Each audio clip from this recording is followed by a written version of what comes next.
So, pasadahan na natin yung oras natin sa pag-solve ng exponential equation. So, here we have an exponential equation na sasagutan natin. 8 raised to the quantity of 4x negative 7 is equal to 64. So, this is an example of exponential equation. So, in general mathematics, an exponential equation is a transcendental equation involving exponential expressions. It is called exponential equation because the independent variable x is in the exponent. So, palaging tatandaan na kapag yung variable x mo ay nasa exponent, ang equation na ito ay tinatawag na exponential equations. So, upon solving this exponential equation, dapat parehas yung base natin on both sides of the equation.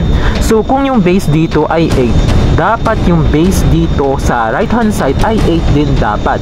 So, in order for us to do this, we're going to rewrite 64 as 8 squared. So, yung 64 ay magiging 8 squared. Ginawa natin yan so that we will be able to apply the 1-to-1 property of exponential functions. So, 8 squared is equal to 64. So, by the way, the 1-to-1 property of exponential functions said that if the two bases on both sides of the exponential equation are identical, then we can make their exponents equal to each other. So, what you are seeing right here are the examples of the application of the 1-to-1 property of exponential functions sa iba't ibang klase ng exponential equations. So, upon applying the 1-to-1 property of exponential equation in this line, ladies and gentlemen, yung sinosolve natin na exponential equation ay nag-yield sa linear equation. So, this yield a linear equation.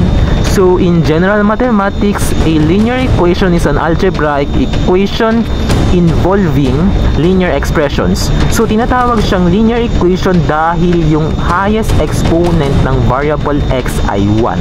The degree is 1, kaya tinawag siyang linear equation.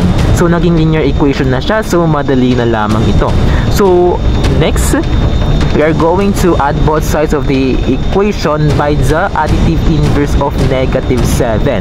So, upon doing this, we will have 4x is equal to 2 positive 7. So, sa high school, yun yung sinasabi nila na negative 7 itatranspose nila sa right hand side. So, the sum of 2 and 7 will give us 9. So, since we are solving for the value of x, kailangan matanggal natin yung 4 sa harapan ng x sa left hand side. So, in order for us to eliminate the number 4, we are just going to multiply both sides of the linear equation by the multiplicative inverse of 4 that we need to eliminate. So, yung multiplicative inverse ng 4 ay 1/4 na pinag-multiply natin on both sides of the equation. So, sa high school, ito yung sinasabi nila na divide both sides. So 1/4 times 9 is equal to 9/4. Ladies and gentlemen, we have found out that the value of x for this exponential equation is 9/4, and that will satisfy the given exponential equation.